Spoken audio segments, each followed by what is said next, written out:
If you have your heart set on buying a brand new car, you might want to crunch the numbers before arriving at the dealership. Joining us on set this morning, Mike Sante. He's managing editor of Interest.com.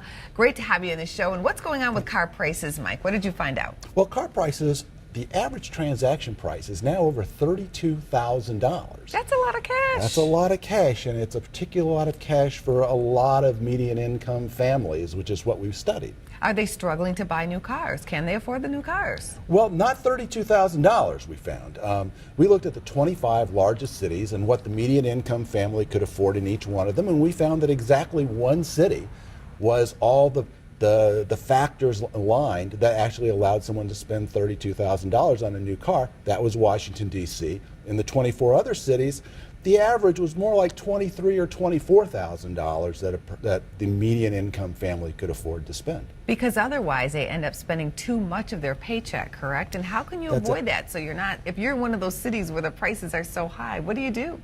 Well, you know, it's interesting you bring that up, because if you're in one of those cities where housing prices are high, you know, there's not a lot you can do to reduce your housing costs. But, you know, if you live in San Francisco, the cost of a car is exactly the same as it is in Atlanta, where housing costs are a lot less.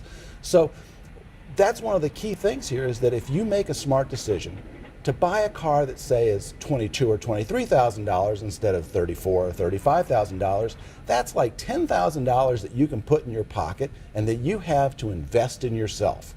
Put in your retirement plan, put in your kids' 529 college funds. It's really a source of great amount of savings for people if you play your cards right. So don't necessarily go for the brand new car. Maybe you go to a used car, but you definitely try to buy something within your budget, correct? Correct. If you follow a few simple rules, for example, spend no more than 10% of your gross, that's your pre-tax income, on car payments and car insurance each month. That gives you a pretty doggone good sense as to how much a monthly payment should be.